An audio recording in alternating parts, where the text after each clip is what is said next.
A minha mãe apresentou queixa quando eu tinha 4 ou 5 anos. A minha mãe foi espancada, literalmente, mas espancada. Ela desmaiou-me no chão, eu comecei aos berros, ela gritou, ela acordou comigo aos berros. Está a ver como é uma vítima?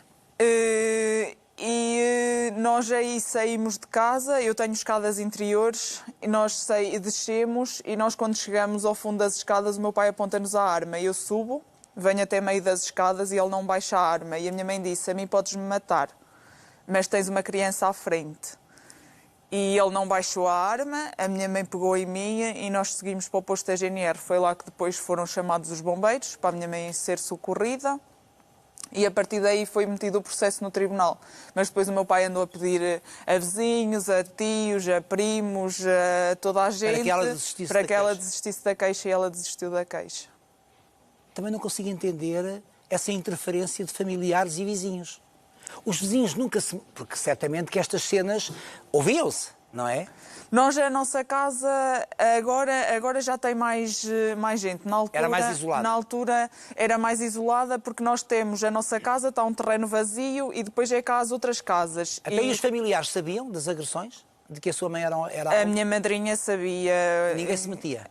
Não, ninguém se metia. Ajudavam-nos naquilo que podiam, mas ninguém se metia. Ó Marlene, quando a Marlene... Porque a Marlene vai crescendo até aos 11 anos permanentemente neste clima de terror. A Marlene, quando já tinha discernimento para isso, confrontava o seu pai. Porque me parece que o seu pai está a copiar o modelo de família, não está? Sim, está a copiar o modelo de família do meu avô. Porque portanto, o meu pai avô dele também batia na sua avó? Sim. Mas é engraçado porque eles são mais 2 irmãos, ele tem mais 2 irmãs e 2 irmãos, e os 2 irmãos não são assim. Saiu este? Este saiu assim. Os familiares o que é que diziam? Aqueles que sabiam, a madrinha, por exemplo, achavam normal que um homem batesse numa mulher? Isto tem muito a ver com uma herança cultural, não é? Não achavam normal, mas também a minha mãe nunca quis deixar a casa, nunca quis sair de casa, porque a minha mãe ajudou na construção da casa. A minha mãe andou com baldes de massa às costas para a construção da casa. Aquilo que habitualmente acontece é isso mesmo, a vítima acaba por sair da casa e fica lá o agressor. E a minha mãe sempre foi contra isso, porque nós achamos que o agressor é que tem que sair. E eu também acho. Claro. Eu também acho com toda a lógica, não é? Faz todo o sentido. Sim, exatamente. Por isso é que continuaram a viver na mesma casa depois de se separarem, depois de se divorciarem? Sim. Depois a minha mãe divorciou-se aos 11 anos, eu tinha 11 anos. Como é que ele lidou com o divórcio? Eu não sei precisar muito bem, mas eu tenho a sensação que quando ele recebeu a carta do divórcio, ele foi direito à minha mãe para a bater. A minha mãe estava a descascar batatas numa cadeira pequenina que nós temos de madeira, que nós tínhamos. Ele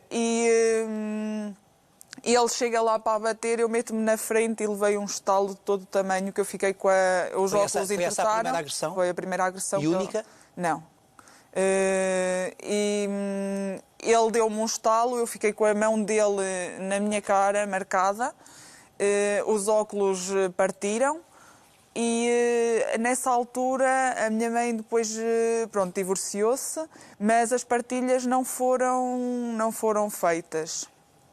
E nós continuamos a viver na mesma casa. Com ele? Com ele, mas a minha mãe dormia no meu quarto. Entretanto, nós mudámos o meu quarto para estúdio. Eu dormia numa cama em cima e a minha mãe dormia numa cama em baixo. Nós chegávamos a trancar as portas, porque as portas não tinham fechadura para serem trancadas. Nós chegávamos a meter cômodas atrás da porta para ele não E viveram entrar. assim durante quanto tempo? Eu acho que eu devia ter para aí uns 14, 15 anos que ele deixou de pagar, deixou-nos uma dívida de 500 e tal euros de luz para pagar. Depois a nossa advogada, nós sempre tivemos a mesma advogada, a nossa advogada tratou das coisas para nós termos luz nesse dia e nesse dia tivemos luz, mas ele a partir daí não ficou lá, porque a partir daí, como era a minha mãe a pagar as contas e eles já estavam divorciados, ele não tinha que usufruir daquilo que a minha mãe estava a pagar. Viveram para aí uns 4 anos ainda nesta situação. Como é que é viver? Porque o divórcio poderia fazer-nos entender que esta história terminava aqui e cada um seguia a sua vida. Não. Nem sempre é assim. Aliás, quase nunca é assim porque o agressor não lida bem com a rejeição. e vocês continuaram a viver na mesma casa. Portanto, como é que foi gerir isto? Clima de medo todos os dias? Sim, medo, depressão. Eu apanhei depressão aos 14 anos.